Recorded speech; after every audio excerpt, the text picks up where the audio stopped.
Hi, everyone. Welcome to another episode of Taking Up Space on Michelle A. Mayer podcast. Always excited about coming forward, y'all. Today's no different. Today, I want to speak to the mind. Yeah, I want to speak to the mind.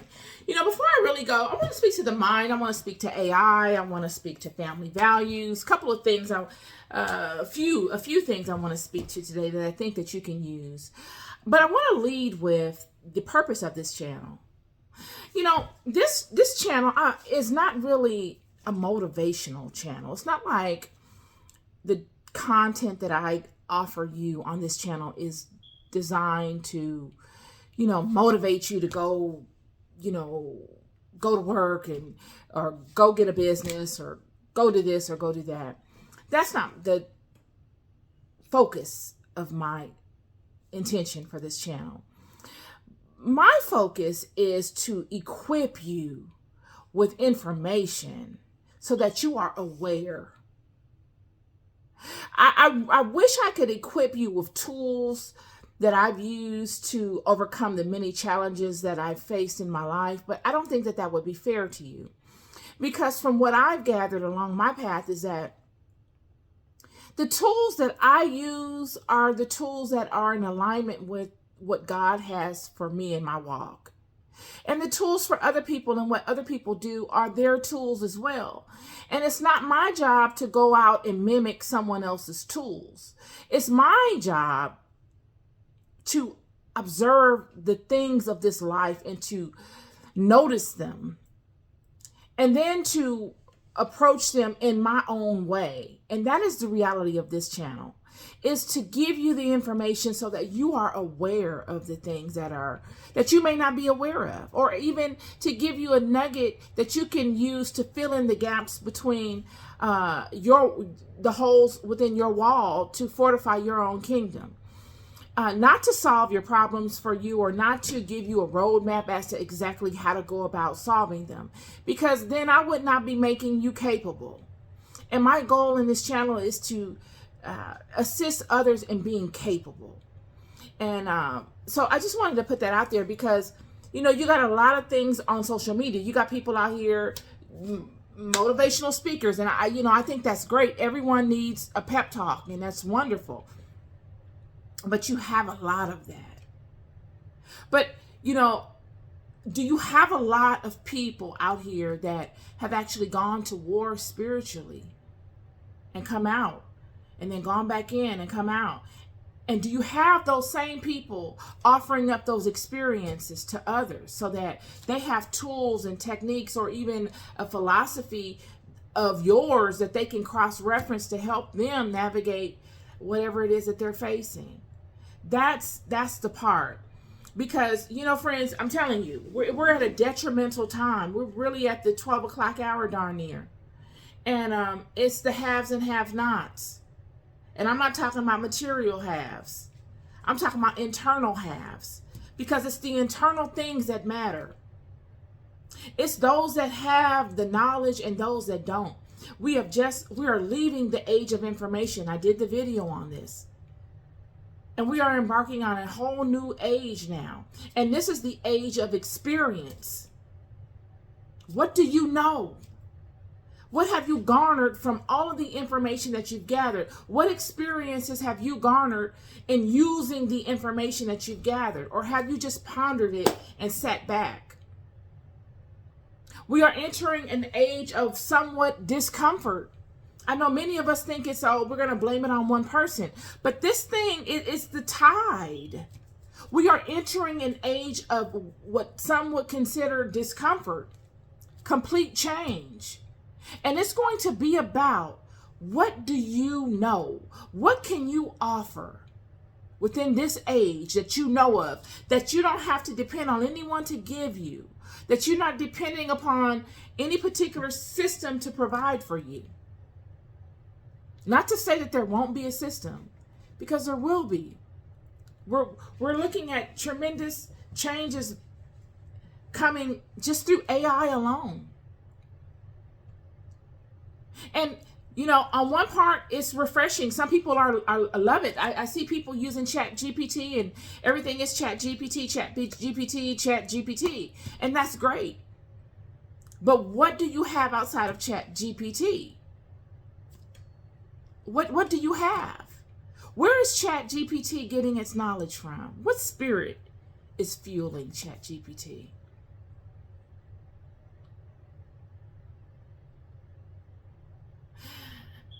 So, I want to bring these things forward so that we begin to think about them, and we begin to think about where we are in relation to these things. We have left the age of information. Any one of us at this point has a device at hand that we can tap into tremendous amounts of information, whether on YouTube, social media, Wikipedia, the basic Google search. It's all here at your hands. Now, if you don't find fascination in any particular thing, nor want to know about any particular thing, and you're just scrolling to look at people and talk about, things having to do with people, then that's on you. But I'm here to tell you that there is going to be a time, we're approaching this, where, even our own Constitution is shifting. Are we holding the values of our Constitution in place now, or has it been transitioned out? Where are we as a country? And many people are not pondering anything because they're so lost in the fun of things, the comfort of things. I have a skincare line, and I could certainly use AI to assist me in creating product descriptions instead of me having to type out each and every one myself or hire someone to do it. But I should know how to speak intelligently to my products without having to lean on AI, because there'll be a time when someone will need for me to do that. And will I be able to do it, or will I be sitting there looking really ridiculous? So AI can represent you well, and AI can cause you to misrepresent yourself just by leaning on it. But either way, it will serve you. I was watching somewhere where someone was saying that, AI is a double-edged sword, and it is. I see on social media how people will use AI on certain celebrities. I have to look at some of the posts to see, like, I could be scrolling and I'll see a picture of a celebrity, just their picture, like you're looking at my picture, but you'll hear my voice talking about something that I never even said. A lot of times they're in these motivational speeches about, acquiring things or overcoming stuff. And they'll use someone's voice that we all know of, a distinctive voice, to pitch whatever it is that they want the public to hear. And they're using that person's voice to give it, to justify it, to give it some sort of, exposure, as saying, look at this because this celebrity endorses this. When really the celebrity didn't even say that. They've gotten the celebrity's voice, and they went to an AI generated app and they selected the celebrity's voice that they want the thing to sound like, and they upload their script, and the celebrity's voice just reads the script. We're all seeing this. How many times have we seen a celebrity on social media, their image in a video, and it's not even them. They're just using this celebrity's image, but it looks real, but it's not them. These things are a double-edged sword, because I'm here to tell you, with this technology, we're approaching a time where they will be able to use that against you, friend. They would be able to put something on you and say that you did this and you did that, and it wasn't even you. You don't even know nothing about it. Nothing about it. And don't have anything to do with it. Don't know any of those people. Don't even have a desire for it. Knew nothing of it. And they will be able to spin a whole narrative on you without you ever even knowing it. Never even defending yourself against it. Because you don't even know.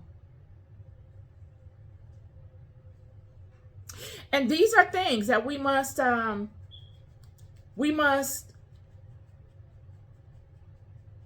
acknowledge.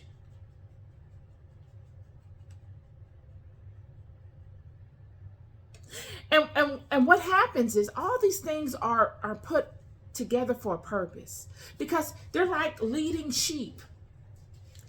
It's leading you somewhere so that someone else can come and say, well, now go and get this chip or go and get this thing, buy this new form of technology and adapt to it so that you can protect yourself from these things. Because now anybody can come and say anything about you and do anything against you, and you won't be able to defend it. But if you get this chip will keep track of you. And this chip will be able to say, you know, she was over here, so she couldn't have been doing that. Or she was doing this, so that couldn't have been her. And out of fear, you go for it. Friends, I'm here to tell you, we are in very, very interesting times. And I'm just coming forward giving you things to think about so you can be better knowledgeable of the times that you are in.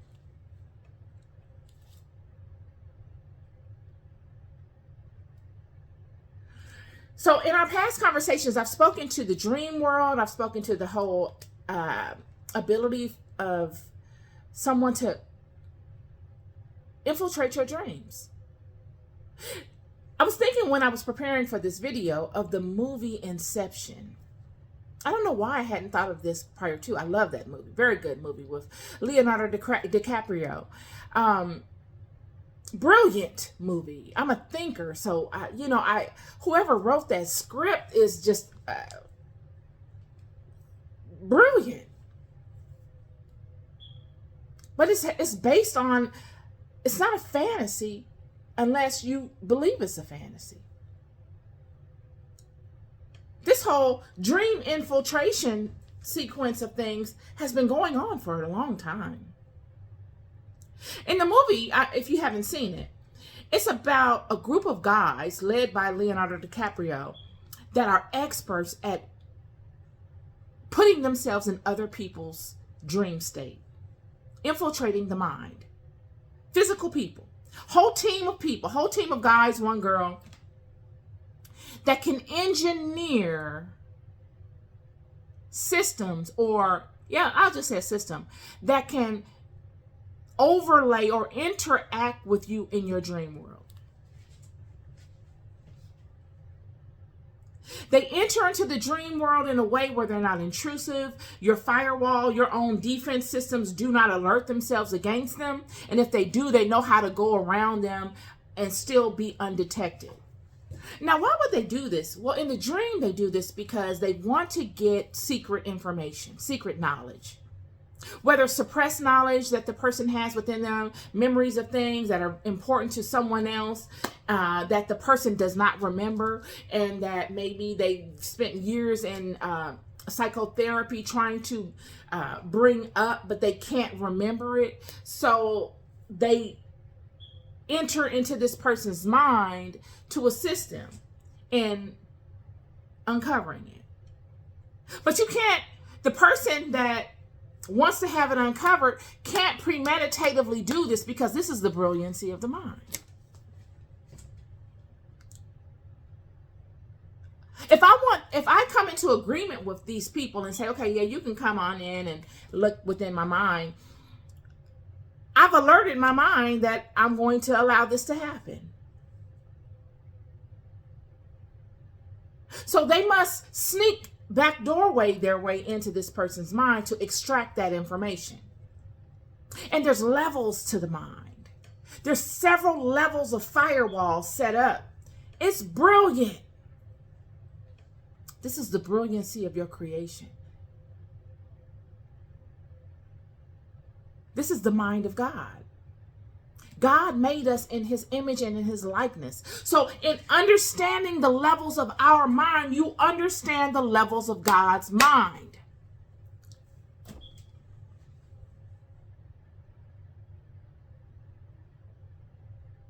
So once in the mind, the one that has infiltrated this team of people that have been trained to enter another's mind have to be extremely focused. They've got to be able to interact at certain levels at the same time, yet staying focused within each level and be able to distinguish between the levels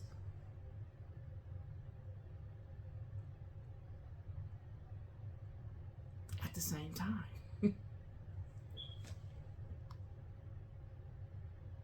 Meaning their mental faculties have to be at a level, at a heightened level. They have to have a level of mental dexterity, brilliance that most people just don't have. Because you could easily get lost in someone else's dream. How many of us are lost in someone else's dream? How many of us have paid attention to things that do not serve us? How many of us have paid attention to other people's business so much that we have disregarded our own? We have made someone else's dream our dream. It's a brilliant movie. Brilliant. Yet it goes back to what I've said all along, is that there are those people that can come and infiltrate your dream, friend, whether a person or a spirit.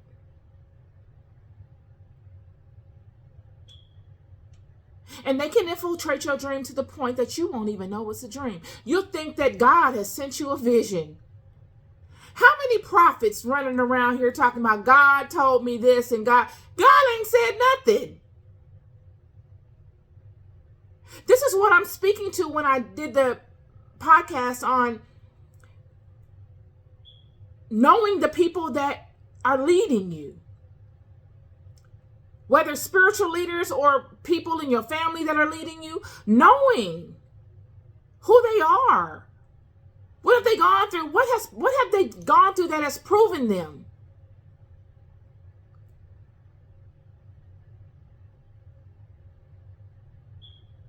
Because folks will lead you straight to hell, friend. And then you'll get there and you'll end up being their leader. You'll end up showcasing another side of yourself that is far and beyond anything that they have. And you'll end up exhibiting characteristics that'll pull. You'll find a way out and you'll come back and get them.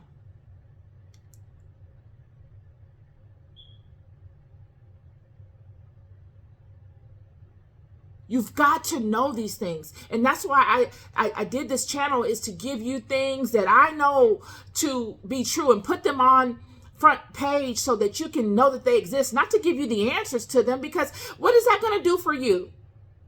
Nobody gave me any answers. Everything I've gotten, I've earned.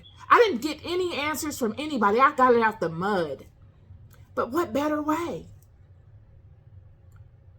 But I surely looked around and I found out what was out there. And then finding out what was out there and hearing about it and then going about life and cross-referencing it with my experiences gave me the ability to come in and out of things with a higher success rate. Not somebody spoon-feeding me the answers, because that would do nothing but weaken me. And no one's going to be able to spoon-feed you. That's not the way of spirit. You don't get spoon-fed. You get dropped out in the middle of the ocean and they say, let me see what you're working with. But this whole infiltration thing that we see in the movie Inception is a known tactic. In the movie, it speaks to how political leaders and people that have high levels of knowledge of what, what they're going to do with their nation, that other corporations or nations want, are infiltrated in this way. And they must be able to put up firewalls in their minds to protect knowledge.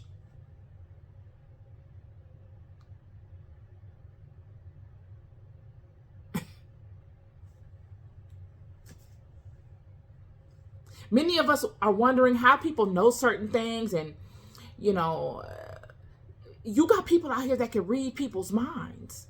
They have a system where they can read people's minds. Look at the movie Inception. It's all there. Whether you're asleep or you're awoke. And these are things that you must know. We are leaving the age of information. And nobody cares that you don't know. You don't know, that's fine. They have something for people that don't know. They got AI. Go on and Google. Go on and use AI. Put it in Chat GPT. And depend on that spirit in Chat GPT to tell you. Because that's what it is.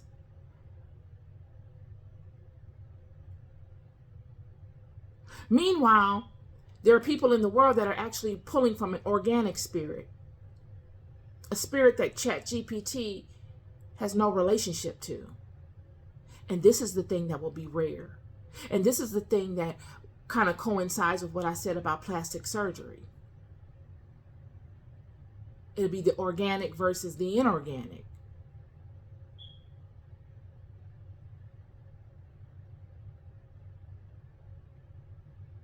And it'll all work itself out in the end, because you'll be able to see and distinguish what was really truthful and what wasn't.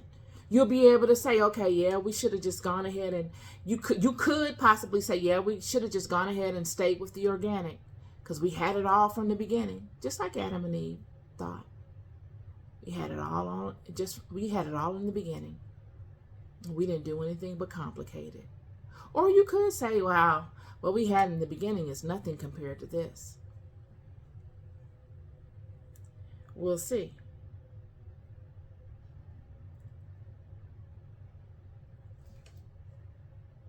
When we look at dreams, we can look to many of the great ones, not even dreams, but many of the things that people think that God is against.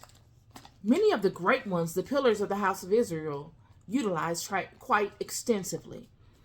As far as, we can go back to Abraham, the father of the house, the master astronomer.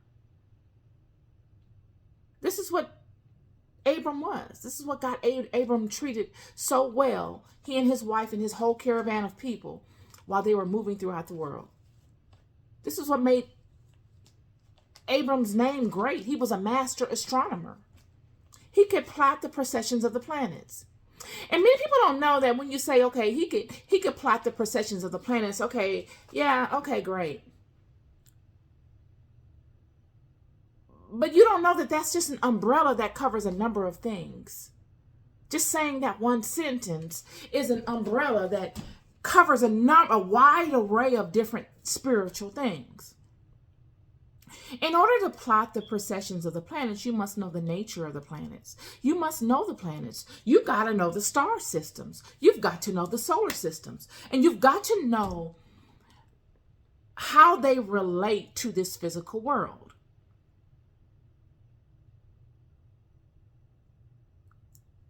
Or else, why would you need to plot the precessions of them? In plotting the precessions of the planets, you are forecasting. You are prophesying. You're prophesying without having a vision from God. Because there's many ways you can prophesy. And prophesying could be forecasting out the precessions of the planets. Seeing different star alignments along with different planetary alignments lets you know what will come in the future when these alignments happen. Whether it's the birth of the Messiah, whether it's the growth of a nation, whether it's the decline of a nation, whether it's a great famine, all these things were done by plotting the precessions of the planets and the stars. It's a prophetic thing. It's somewhat of a divination method. When we look at Jacob, who went to go stay with his mother's brother Laban, after tricking his brother Esau out of his birthright, he gets tricked also for 20 years. I'm here to tell you, many don't see this, but this life is very fair, friend. You get what you give in this thing. Everything you give, everything you get is all in accordance to one another. It's balanced. It's like a mathematical equation.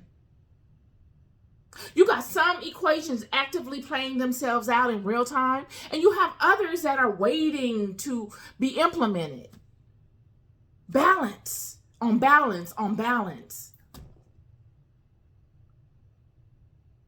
Jacob goes and lives with Laban,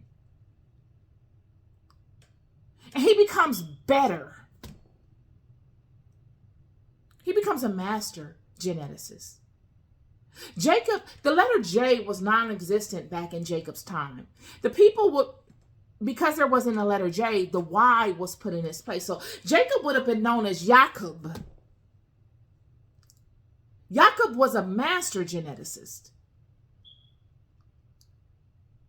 What he could do with an X and a Y chromosome would boggle many people's minds. This is what we see him doing with these sheep at the troughs. And him putting things in the different troughs and feeding them.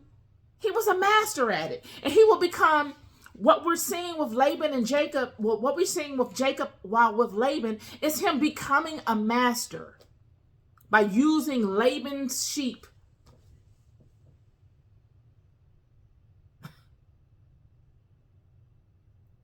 You would have thought Laban would have been okay with Jacob leaving. After 20 years, Laban had become rich. Jacob had become renowned. Jacob didn't care about being rich financially. Jacob would sacrifice financial wealth for knowledge and expertise. He was being cared for. He was being fed. He didn't have to. He was getting a great name for himself. He didn't care about money. What did he care about money for? He's being cared for. He's getting knowledge and he's getting a renowned name while with Laban. Laban is getting rich. So there was no theft. But when Jacob left, why didn't Laban just be like, okay, great. It was a good run. See ya. If I have any problems, I can always call you. You're my daughter's husband. Why did he need Jacob under him? Because God made it very clear that wherever these people are, they are blessed. And they bring blessings. And a blessing is like an umbrella. It covers a multitude of goodness. Life just wasn't the same without Jacob. Laban didn't have the covering. So sure, Laban was benefiting from Jacob and his riches were constantly increasing, but could he keep them without Jacob? Or would the karmic debt that was owed to Laban from all of the riffraff that Laban had done to Jacob and to other people fall upon Laban when Jacob left with his blessings? And maybe this is why Laban followed the children. Maybe Laban knew something that the children themselves didn't know because he found it with Moses. Because Laban would interact with Moses before he interacted with Jacob. And Moses would be the one to make Laban obsessed with the house of Israel, because that's what he was. He was impressed with them. But he couldn't humble himself enough to say it. So he's like the guy in school that likes you, but he pulls your hair when he sees you. You don't pay him any attention and you're just focusing on your studies. He comes and knocks your book off the table. That's Laban. Moses the same way with his gifts. Moses was a priest, a high priest of Israel. He's the lawgiver. What Moses and Pharaoh were doing was a spiritual war, but Pharaoh wouldn't have been able to do anything. Pharaoh is not a priest. What we're looking at with Moses and Pharaoh, we're looking at Moses battling Laban. Spiritual war, but not in a low level way. And they're not sitting in front of a candle at night with a doll and a, piece of parchment paper and a pen. They're not doing that. They're calling on the forces of nature. This is high level. This goes back to what God did with King Solomon and allowing King Solomon to be able to work with the demonic realm. Not be able to work with low-level demons. When King Solomon was working with the demonic realm, he was calling upon the leaders of legions. When you look at the Goetia, when you look at the grimoires, and you look at all of these pentagram and pentacles and all these different geometric symbols and the names that are all written in Hebrew and all these different aspects, you're looking at what God gave King Solomon. That's why it's in Hebrew. God gave this to King Solomon, and that's why it wasn't considered evil. These are all names of angels and demons of the house of Israel.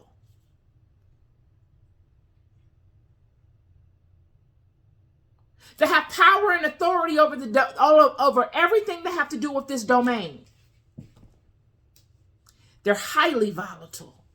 Highly. They don't want to be controlled. So to step into that circle is really, you got to be very careful. Yet God gives it to King Solomon. So the same heightened level of knowledge Moses is utilizing, but in a different way. Same structure, same system. Same somewhat method, I'm sure. I don't know. But in a different way. He's calling on the forces of nature to war with these people. When you see Moses calling on the locusts to come, you're seeing Moses' presence in Cush because the locust was synonymous with the Cushites. Moses was the king of Cush before becoming king of Israel. But if some of us were to know these things for what they really are, we would have to reconsider what we're seeing in this Bible to an extent. And we would have to change the philosophies we have in approaching certain things. Not to reconstruct our truths, no, but to reimagine our philosophies on them. So instead of saying, these things are wicked, we could say, okay, they're not wicked. The method in which these people were using them is wicked. It's just like me saying, such and such prays to Belial. They're wicked. I'm not ever going to pray. I don't want to be considered wicked. Well, prayer is not wicked, friend. It's the fact that you're using prayer to pray to Belial that's wicked. Do you understand what I'm saying? So it's the same way with these other things. Yet there were many great ones in the house of Israel that did these things, but got the power directly through the God of Israel.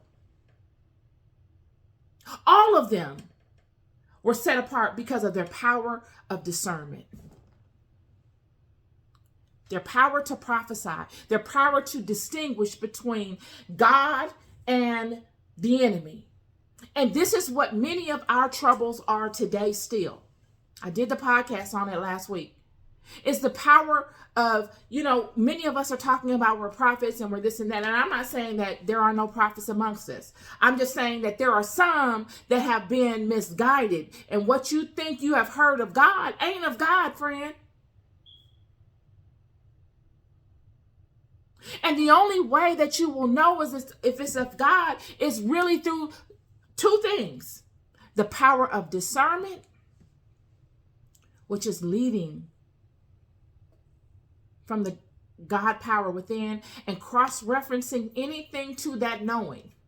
And the only way that you will know what is what when cross-referencing it with the knowing is if you paid attention to the God within you all along. If you've established a consistent relationship with it, where you can tell when it speaks to you. You can't be fooled in that manner. Because I'm here to tell you, things will come upon you in visual ways that will fool you. And there's no, like I said in the podcast, there's no right or wrong to it. You need to be fooled sometimes, friend, because in order to be fooled, you can overcome and you can become more knowledgeable. It takes you to fall to know better.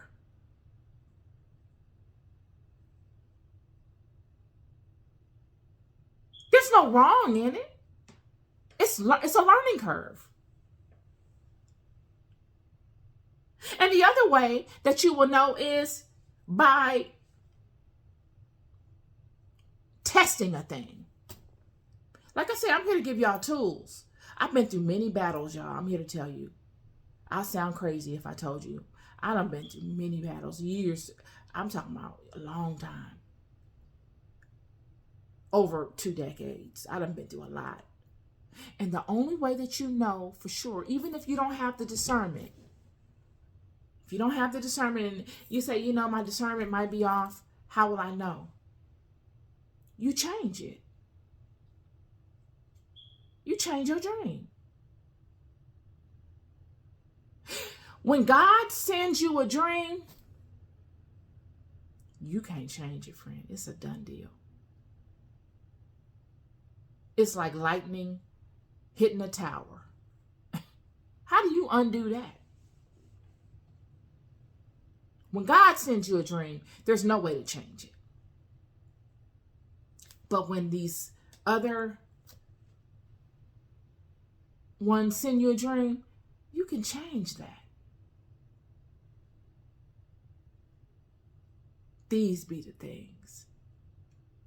These be the little nuggets that you don't know, but that are very important. So regardless to what it is, if you have any doubt in what you see, you change it.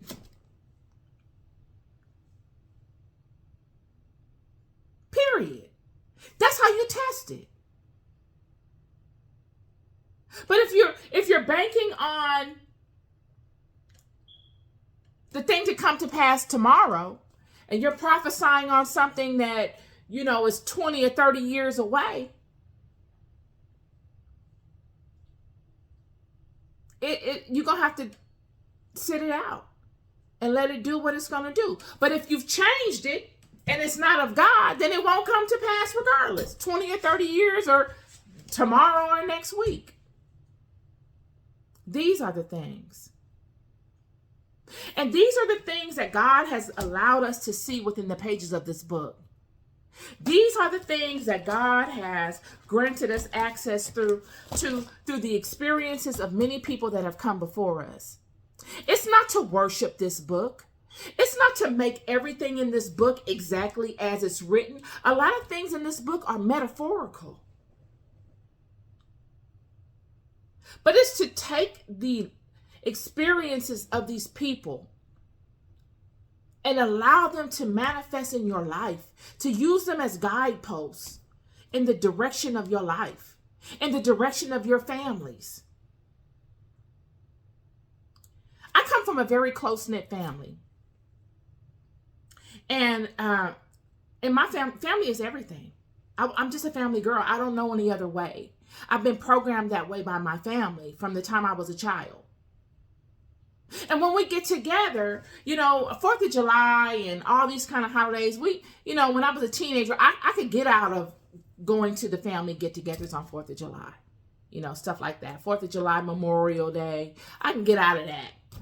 But when it came to holidays like Christmas, Thanksgiving, things like that, birthdays of anyone that was within the close family unit, we had to all be in attendance. Graduations. And I keep that cadence today. The way that I interact with my family when we get together, all my close-knit family, all the offspring of those people that gather together in those environments, when we get together, all of us, we all behave the same way. We don't talk certain ways amongst one another. We don't do certain things amongst one another. We all congregate for holidays, birthdays, graduations. We don't miss none of that. We carry on the legacy. Just like God ordained these children to do. We don't allow the fact that those people aren't here anymore to give us the right to say, okay, well, we're not going to do that no more. We're going to do it how we want to do it. We don't do that. That's blasphemous. We honor and uphold the integrity that we were raised by, the law that we were raised by. We honor and uphold that.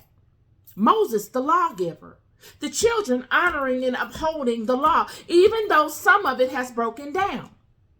It's the same way in certain families.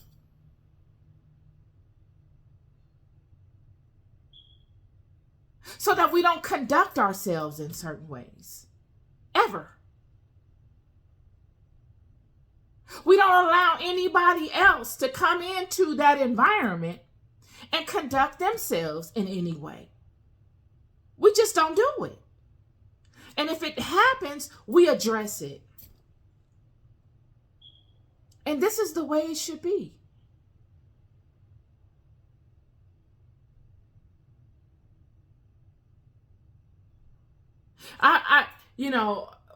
I notice that when we get very full of ourselves and we feel like we've accomplished something and we're firing off on all cylinders, many of us want to say, oh yeah, I'm a beast or something like that. I was a beast with it and this and that. No. Where I was raised, we would never say that. I'm not a beast. I'm intelligent. There's intelligence and there's beast. Somebody got to run somebody. And it's, and this is the part. When those pillars in your family or within your system are gone and they've transitioned, it is those that they have instilled the information in that are now pillars of that system. And they have to uphold the integrity of that which was before them. There are many people, families, bloodlines that are running systems in this world. Whether we agree with them or we don't, I'm not here to say. I don't know enough about them to say anything. But one thing I have noticed and that I can somewhat speak to is that they stay amongst one another. Just as the house, these people were. It's not like I'm looking to mimic some group of people that are outside of this book. All these people, all these groups, all these families have the same type of reverence, style, cadence.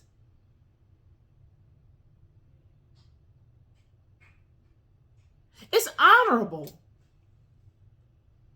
to honor the cadence of your house and to protect it.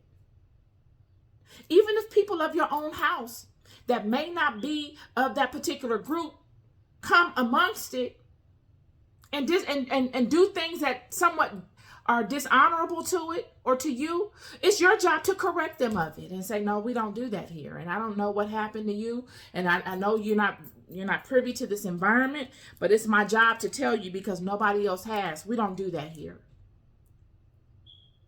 And it's not, you're not the one that's going to come along and change that. At least not while I'm around. So if nobody's told you, I'm going to be the one to tell you that you can't do that. And if you choose, you know, and this is why I brought up the beast part of it, because, you know, a lot of times I was watching somewhere where they were saying that in order to be part of or partake of the gifts of certain families, certain bloodlines, you've got to become what they consider a beast, whether it's a dog or a beast or what have you. And I thought, you know, that seems wicked when you hear it. But when you cross-reference it to what I'm speaking to, when you cross-reference it to you showing homage and love to your house and your system, so much so that you are very considerate of who you put a lot of consideration into who you allow into it, even if they are, you know, a distant relative to that. If they don't show the behavior that is conducive to being a part of that, they must be categorized in another category of that to be a part of it.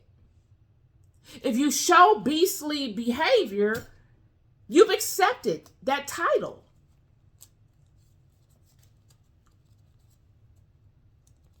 And even if you haven't shown it, if you decide that you want to be a part of some of these systems so badly that you'll wear that title, then that in itself legitimizes everything that every system that they create to categorize you as such.